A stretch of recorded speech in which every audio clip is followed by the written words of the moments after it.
Assalamualaikum warahmatullahi wabarakatuh. Selamat pagi rekan-rekan dokter muda. Saya Risalina Mirta, pengajar di Fakultas Kedokteran Universitas 11 Maret, Rumah Sakit Universitas 11 Maret. Bagaimana kabarnya teman-teman sekalian? Bagaimana sudah menyimak sesi yang sebelumnya? Makin menarik kan? Nah, kali ini kita akan mulai masuk ke kondisi patologis yang dapat kita amati pada EKG. Kali ini kita akan belajar tentang hipertrofi dan pembesaran jantung dilihat dari gambaran EKG.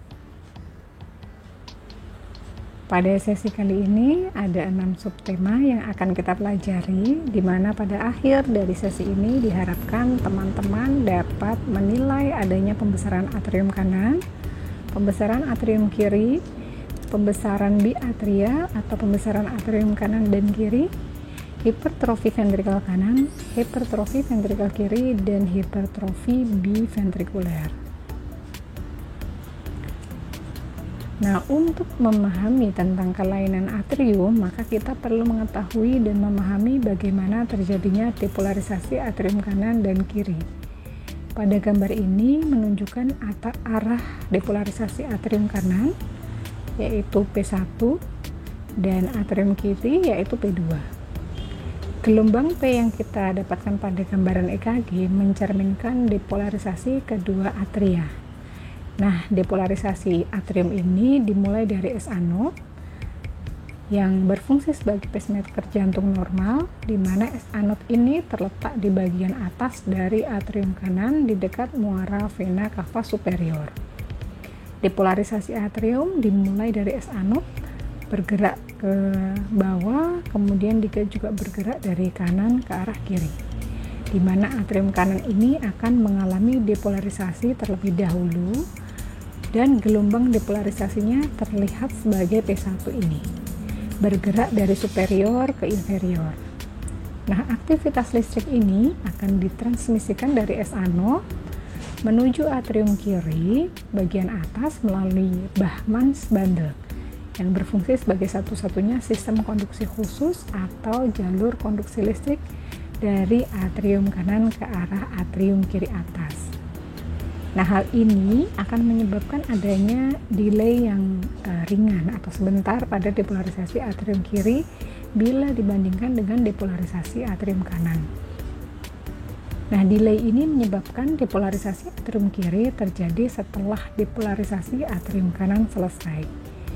Nah, karena depolarisasi ini dimulai dari S anode, maka vektornya akan memperlihatkan gambaran seperti ini, resultan dari gelombang P. Sehingga gambaran gelombang P, karena dia berlawanan dengan AVR, maka pada AVR gelombang P akan terlihat selalu negatif. Dan vektor ini menuju atau hampir paralel dengan lead 2, sehingga pada lead 2 gambarannya akan selalu positif, di mana gelombang P yang normal, yaitu pada irama sinus, mempunyai gambaran yang mulus, tidak pernah memuncak ataupun runcing. Nah, ini sama seperti yang sudah saya jelaskan sebelumnya, bahwa gelombang P terdiri dari komponen P1 yang merupakan depolarisasi atrium kanan dan P2 yang merupakan depolarisasi dari atrium kiri. P1 dan P2 ini pada kondisi yang normal akan tampak menyatu sebagai gambaran gelombang P yang kita lihat pada EKG. Nah, seperti yang sudah saya sebutkan tadi, karena lead 2 itu merupakan lead yang hampir paralel vektornya dengan vektor gelombang P, sehingga mudahnya kita melihat gambaran gelombang P yang normal atau abnormal di lead 2, di mana normalnya tinggi gelombang P itu tidak lebih dari 2,5 mm atau kurang dari 0,25 mV, dan lebarnya tidak lebih dari 110 mD atau kurang lebih 2,5 mm. Nah, lalu bagaimana gambaran gelombang P kalau kita tinjau dari horizontal plane? Jika kita melihat gelombang P di V1, maka bagian awal dari gelombang P akan nampak positif di V1 karena kita lihat vektor dari P1 ini menuju ke V1.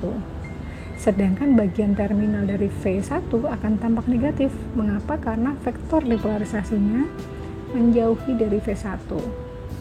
Oleh karena itu, seringkali pada V1 kita mendapatkan gelombang P tampak bifasik, di mana ukuran normalnya bagian terminal dari gelombang P yang ke bawah ini,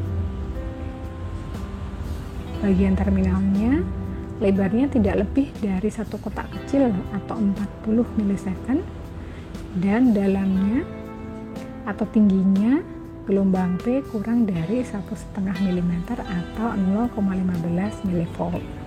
Oleh karena itu, untuk mengamati kelainan pada gelombang P, paling baik kita gunakan lead 2 seperti yang tadi saya sebutkan di slide sebelumnya, dan V1. Karena kedua lead tersebut melihat atrium pada arah yang berbeda, di mana lead 2 melihat pada sumbu panjang dari atrium, sedangkan V1 melihat melintasi atrium kanan ke kiri. Selain itu, kalau kita menggunakan lead V1 memudahkan kita dalam mengamati separasi atau pemisahan dua komponen depolarisasi atrium, yaitu atrium kanan dan atrium kiri. Nah, sekarang kita mulai belajar tentang kondisi patologis pada atrium, yaitu pembesaran atrium kanan. Gambaran pembesaran atrium kanan disebut juga sebagai gambaran P pulmonal karena kondisi ini sering disebabkan oleh penyakit paru yang berat. Pembesaran atrium kanan memberikan gambaran gelombang P yang sempit, tinggi, dan memuncak, di mana terdapat peningkatan amplitudo dari gelombang P lebih dari 2,5 mm di lead 2, 3, dan AVF.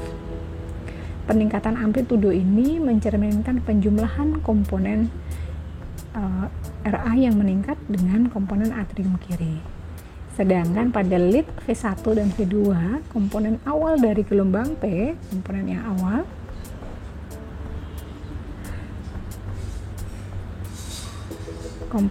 awal, dari gelombang P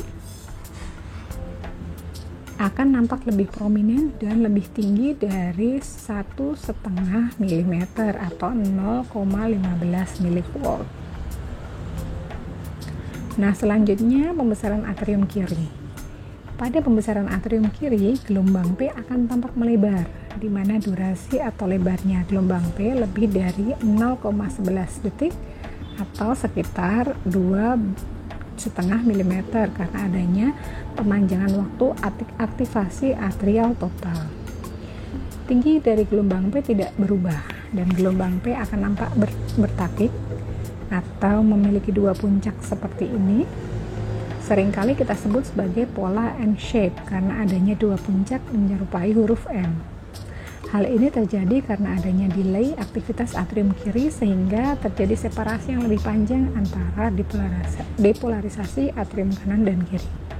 Gambaran ini paling baik kita lihat di lead 2. Nah, kemudian bagaimana dengan lead V1 dan V2?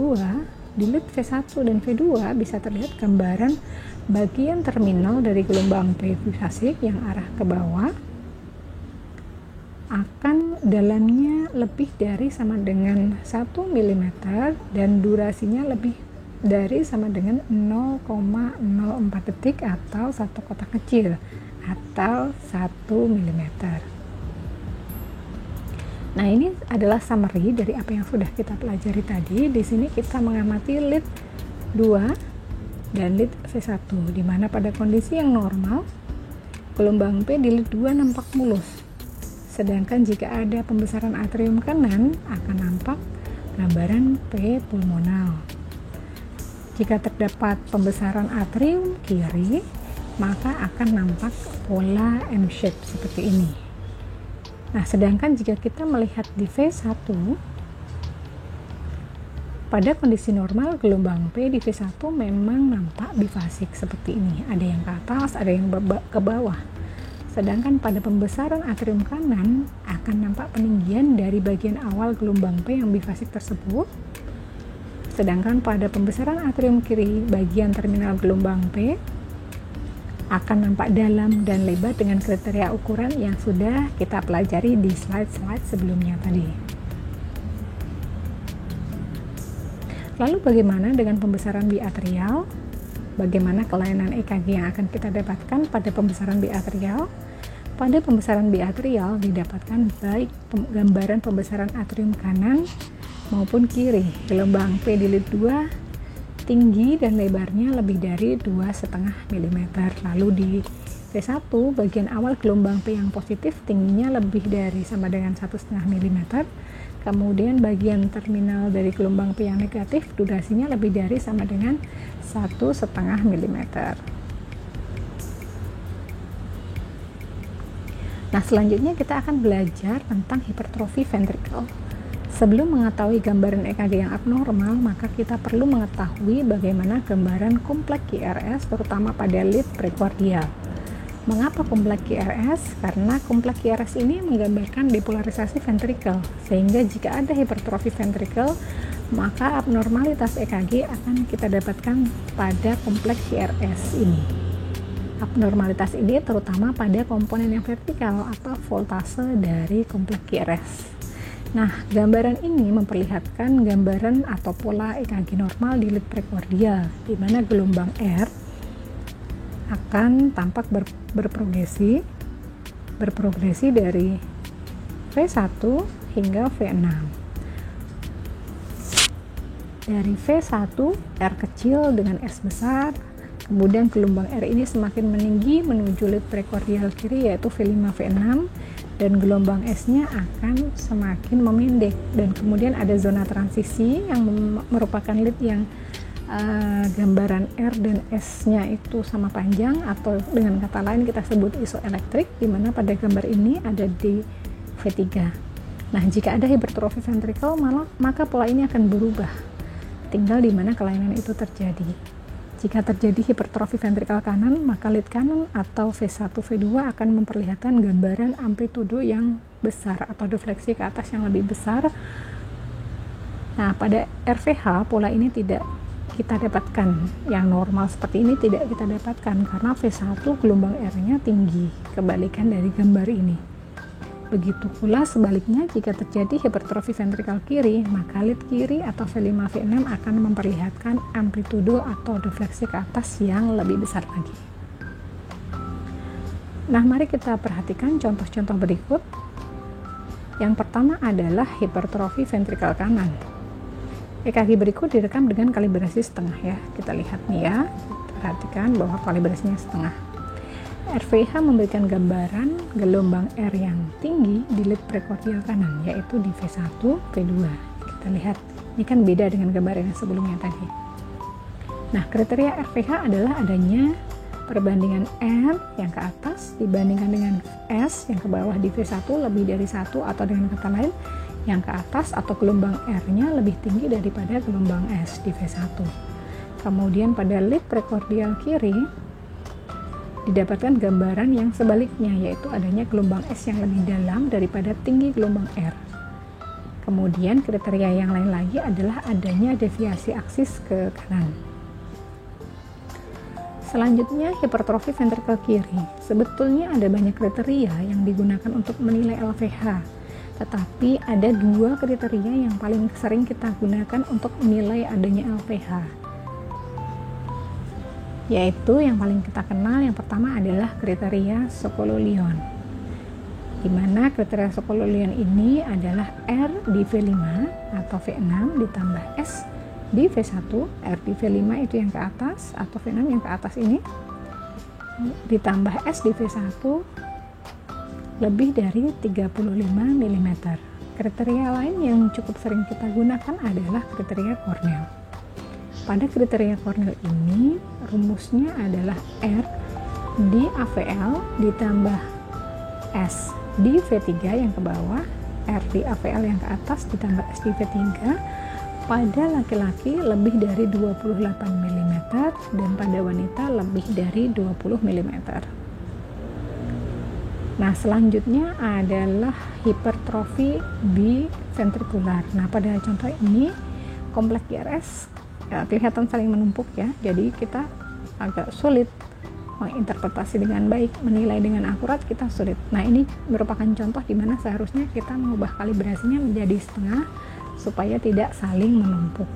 Oke, kita kembali lagi ke hipertrofi biventrikular. Sebetulnya EKG mempunyai sensitivitas yang rendah dalam mendiagnosis hipertrofi biventrikular karena gaya dari ventrikel kanan dan kiri saling meniadakan. Tetapi kadang kita menemukan tanda-tanda ini, biasanya pada pasien-pasien dengan penyakit jantung bawaan. Pada hipertrofi biventrikular ini didapatkan tanda LVH sekaligus RVH pada satu EKG. Selain itu, kadang kita mendapatkan adanya fenomena Kurzwachtel, yaitu adanya kompleks QRS bifasik yang tinggi di V2 sampai V5. Jadi bifasik itu ke atas, ya tinggi ke atas, tetapi juga dalam ke bawah ya, seperti ini ya, ke atas sama ke bawahnya juga dalam. Nah, itu namanya fenomena Kurzwachtel.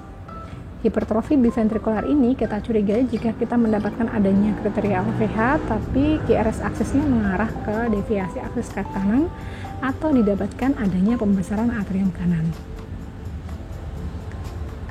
Nah, demikian sesi kita kali ini. Semoga bermanfaat dan menjadi pencetus untuk belajar lebih dalam lagi tentang interpretasi EKG. Terima kasih atas perhatiannya. Wassalamualaikum warahmatullahi wabarakatuh.